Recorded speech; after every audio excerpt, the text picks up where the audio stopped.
ridiculous, you know, there are so many out there. Yes, true. Yeah. Alright, we're recording now. Okay, my story goes back about roughly 10, 12 years. I used to lie on the floor to get some relief from back pain, and I would find that I couldn't move my limbs. I was basically paralysed apart from my head and my neck. I left that, but then I was driving my car and I was finding I was having to lift my leg from on and off the pedal. So I said, there's something wrong here somewhere. So one night, about 2004, I was lying in bed and I lost the use of my legs. They just would not move at all. And then I had fasciculations down both legs, and it was very, very, very severe. So we rang the ambulance and they took me into Campbelltown Hospital. There they found out I was B12 deficient, and they put me onto B12 and sent me home. And then I started having episodes in bed where basically it was like I was jumping in bed. I was having seizures, and they would become quite frequent. It could be anywhere up to about a dozen. And they then relented, and I started to have episodes of paralysis in my legs. So for instance, I'd be walking up the stairs or the ramp and I would stop midway, and that's me, stuck, couldn't move. Again, this would last for anywhere from seconds to minutes. And then I started having problems with my arms. I'm eating a meal and I'm like this, and the plate's below me, but my arms won't move. So I was just stuck with this. This would last for anything up to 2 minutes. I get to the point where I said, take the meal away, I don't want to eat it. So I went to see another neurologist, and basically he said to me, what's wrong with your head? So for 7 years, my wife and I saw me go downhill and downhill and downhill. More seizures, more paralysis, more things happening. So my lung specialist said, this can't continue. So we decided to look for a specialist. So I did, on the net.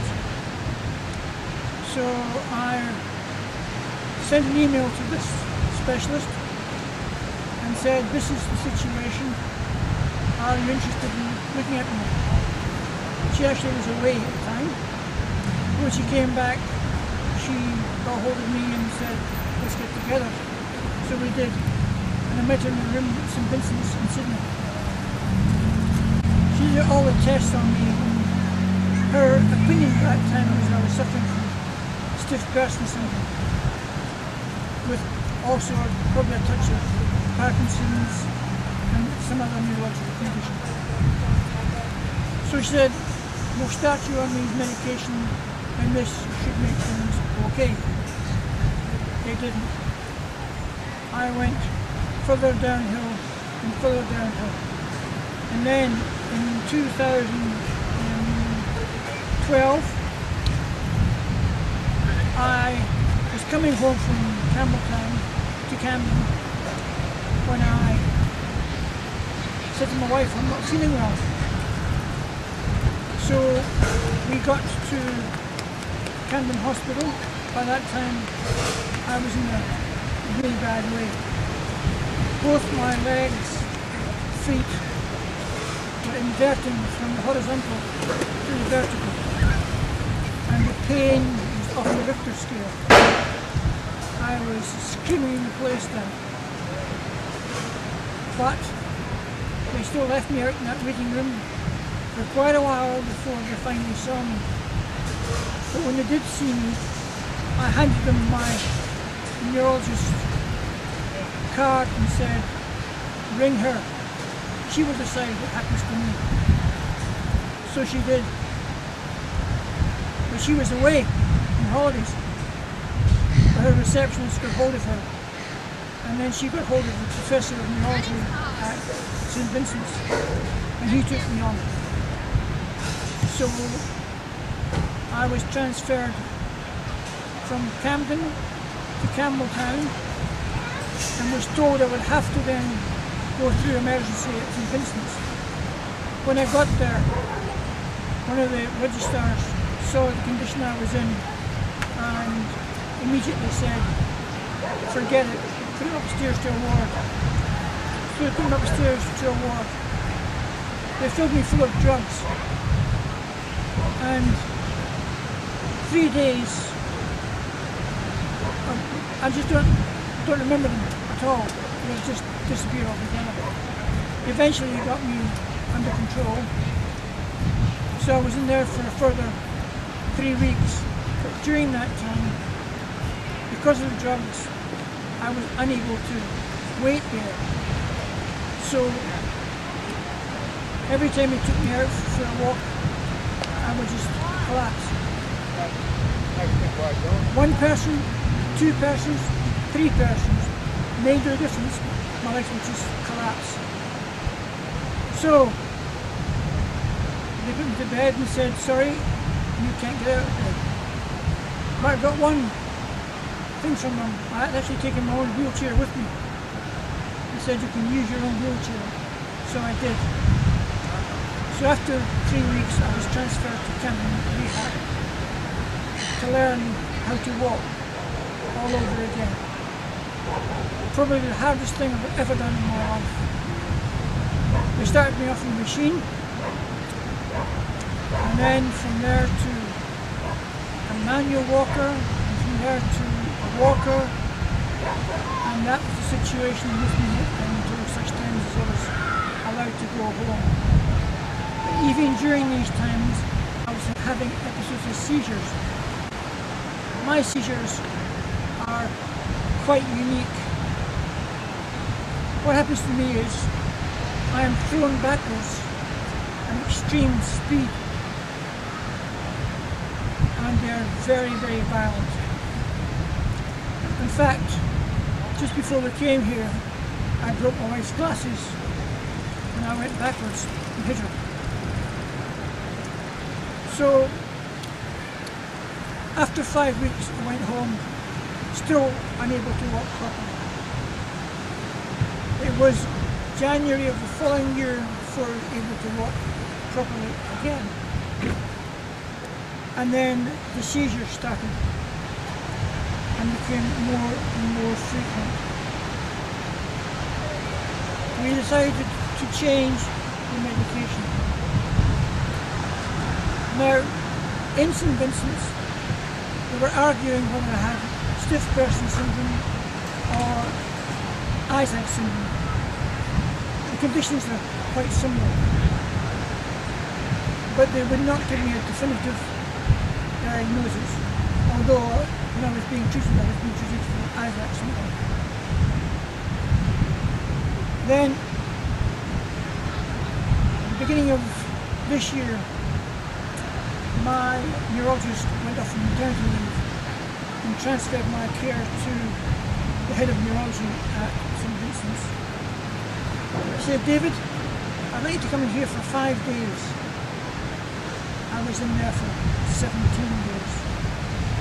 During that time, I had seizures, I had episodes of falling down, and episodes of paralysis. But yet again, after MRIs, CT scans, spinal taps, blood tests, You name it, I've had it. They still could not come to definitive diagnosis. So, on my discharge papers it says, complex neurological symptoms of an unknown origin. So I came home, but then I lost my voice, and for over 3 months I could not speak one single word.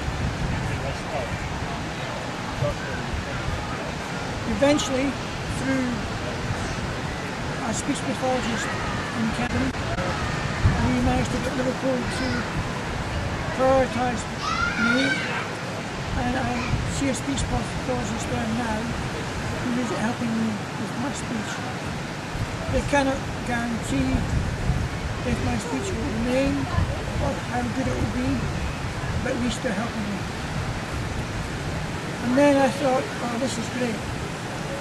And then a few weeks ago I was with a friend at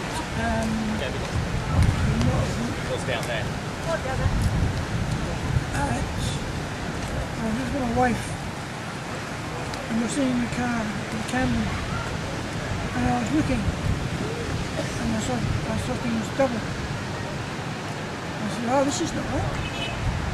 So I went to my optometrist, who's a very smart man, and she'd just come back from a conference in Birmingham, in the UK, to do neurology on the eye. But I myself have been doing some research, because when you have rare conditions, the only people who really know anything about it are yourselves. So anyway, I had to have prisms in my glasses, because what was happening was, you normally see that way, I was seeing that way. With the prisms, I can now see again. I am still having seizures daily, still having spasms of leg turning very frequently, and that is how my life is. But last year, even though I was not 100% fit, I was one of the 19 ambassadors for Don't Disability, and I spend most of my time looking for others to help the advocacy. I think it's important that people know that people with any kind of disability deserve support, and quite often that support is not there. The amount of work my wife and I have had to put in to try and get us support is unbelievable. I was given the category of high needs for respite. So we applied for respite last week, so my wife can have a break. And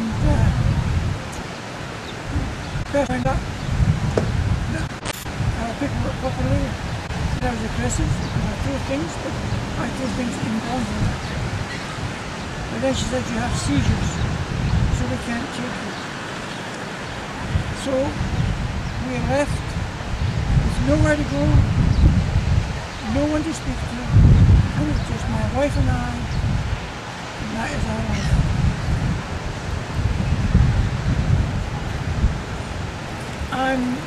I run the stiff person syndrome website now with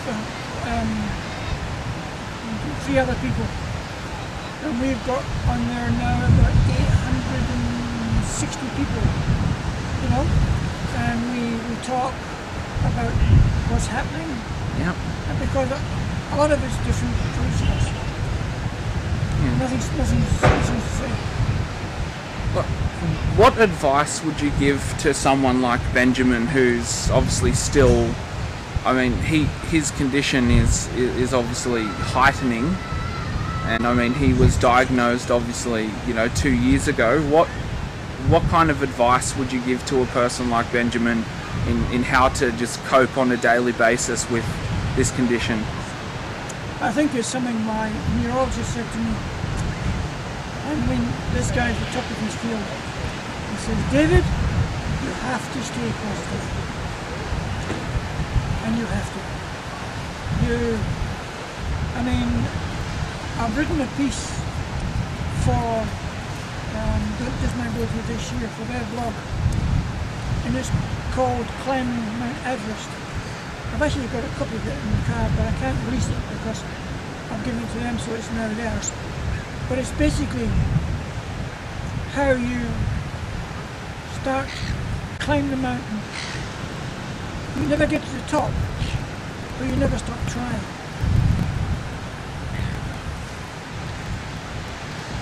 That's the thing, you never stop trying.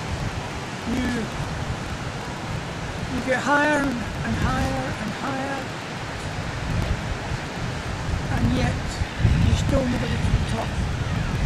But you can't stop, because when you stop,